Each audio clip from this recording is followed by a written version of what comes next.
saa su ne mu waane boppam wane ni mu mënee dugg ci nii ak sama choco banne jox naa la sama xol choco banne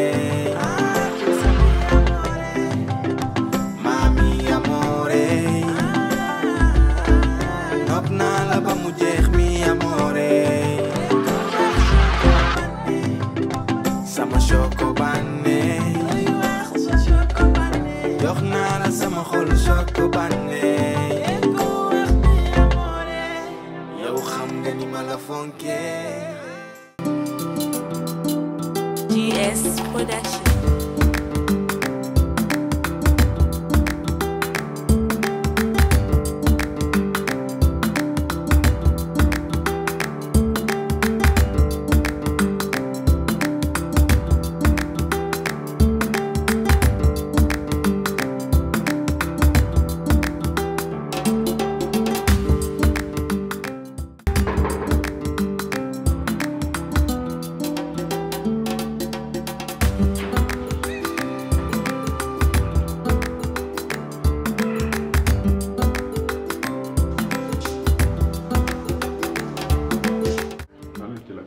madame su fi nekkul célibataire laay doon de comme yow quoi.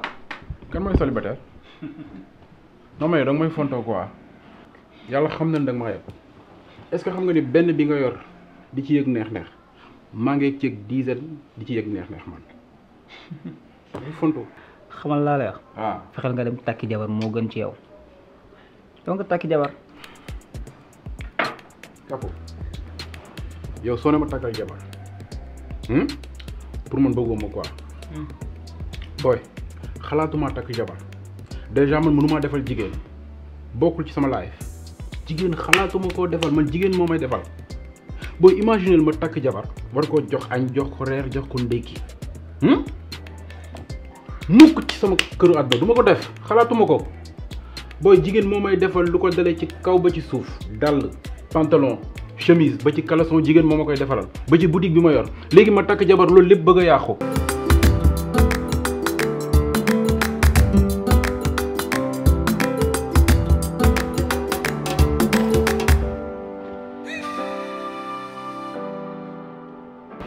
C'est Nanita, ma femme, ma vie. Elle c'est Safia. En fait maa ko waxoon mu jaar fi parce que daf ma doon solliciter liggéey que ni dafa bëgg a dimbali ay parents bam parce que yaakaaruñu kenn ku dul moom te yow xam nga ni ma mel ci waajur tax na su ma gisee ku jóg pour dimbali leen fajal leen seen soxla rawatina jigéen non damay dem ci loolu ba mu jeex tàkk. Afro tu sais que ne yaa ngi ci caaxaan bu méttee. kan mooy caaxaan. pour yow nag man maa la bañ moom moo tax du ma la wax dëgg laa lay wax. non booy bëggoo ma.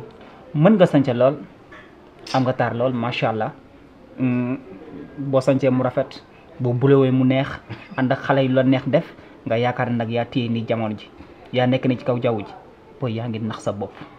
bu dundee ba dee nag te amoo jabar amoo doom xamal ne perte nga lu leer naññ laa lay wax.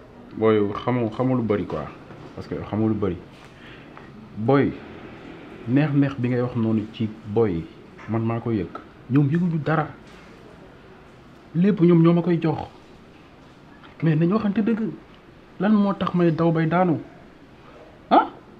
jéemuma takk jabar franchement takk jabar moom bokkul ci samay mbir.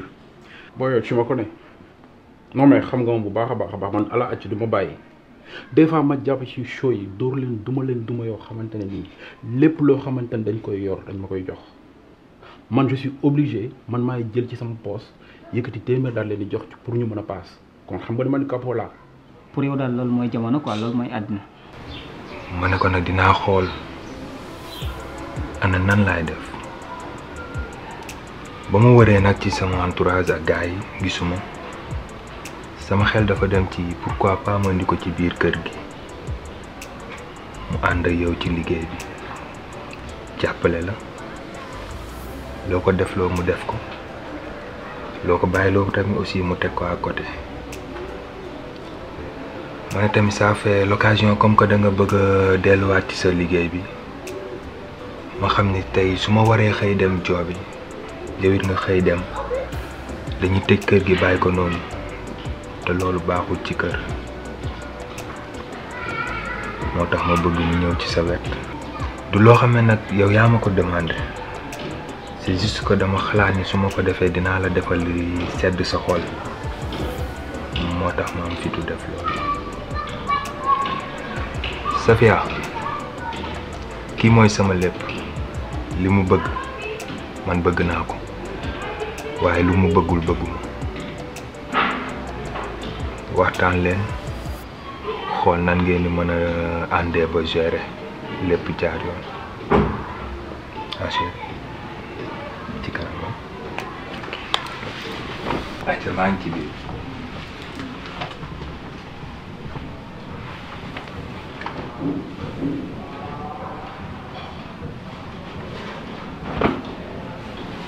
ba pare booy doom yi bonus la lijjantiwuma ko bokkul sax ci sama live ay doom yii nii yow yaa koy xalaat mais boolewuma ko ci sax ci sama live booy.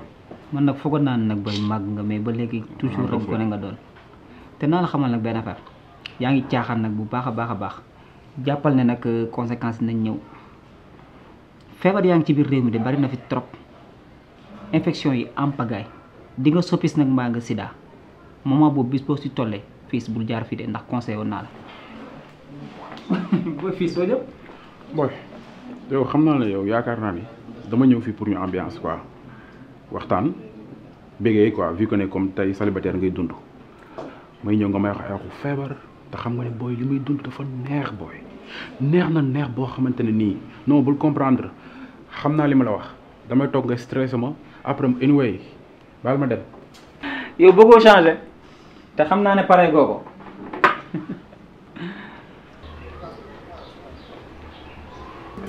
yow foo xamee sama jëkkër ci koñ bi. et pourtant man xamee ma la ci koñ bi. si c'est vrai xamee woo ma parce que j'ai pas l'habitude may génn di traîner de gauche à droite su ma génnee soxla moo ma génnee après suñu paree may suñu kër looloo tax xamee woo ma. bon bref madame am nga jëkkër ju baax bu am écoute te it bu yërëm doomu aadama. ah bon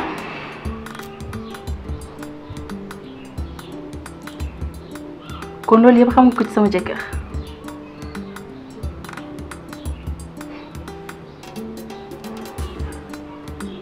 ça se voit que ni jàngat nga ñu bu baax avant nga ñëw.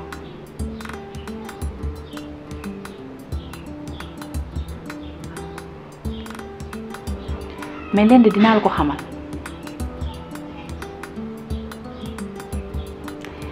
su fekkee liggéey dong la tax a jóg di nga fi yàgg lool te dinañ juboo. t'inquiète surtout pas madame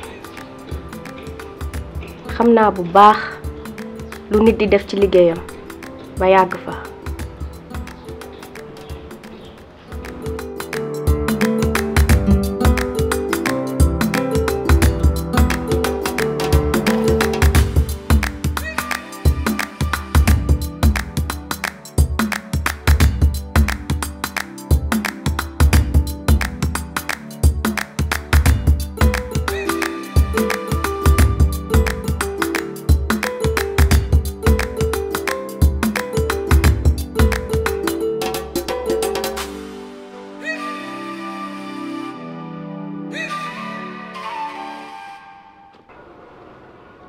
Allô?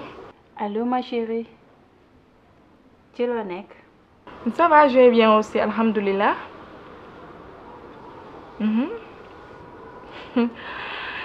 fi yow mi yabaate mii de moo fi ñëw tey. ah bon ah yéen daal da ngeen a war mafia bi yéen a desee regroupement noonu seppi ma ci waxuma loolu sax ma chérie est-ce que xam nga lu Medzo defati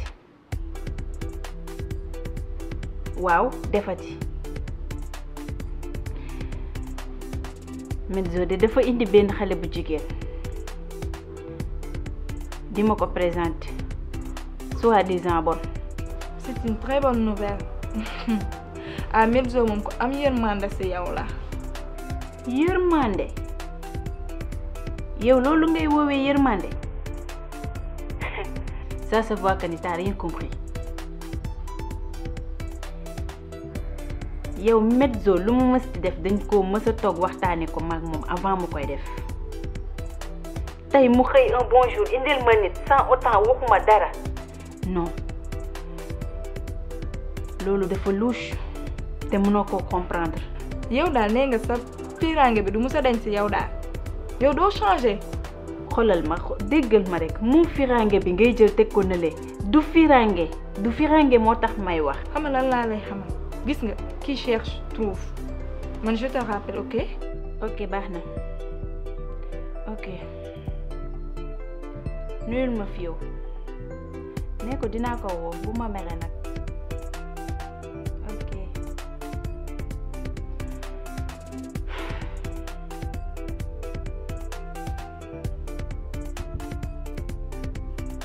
nay daami ku yabaate la te réew.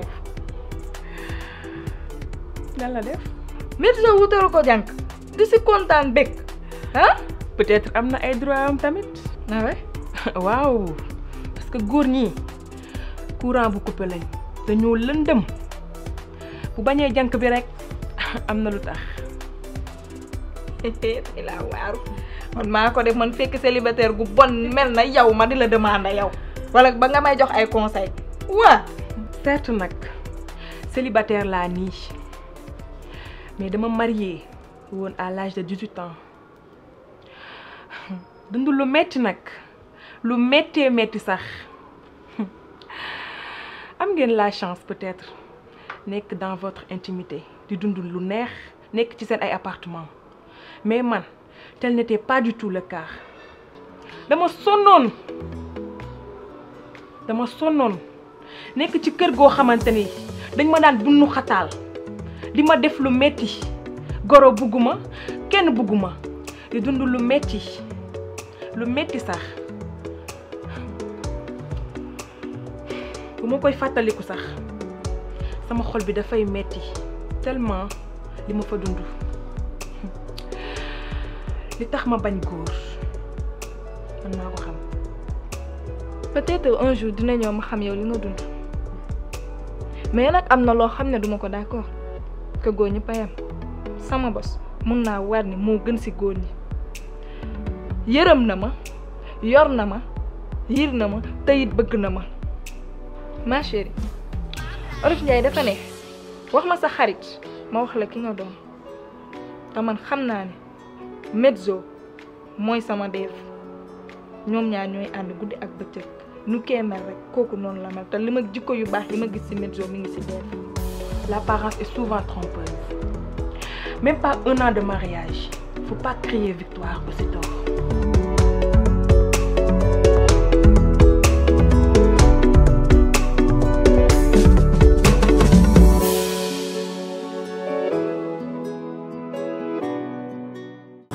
sama xol sok banne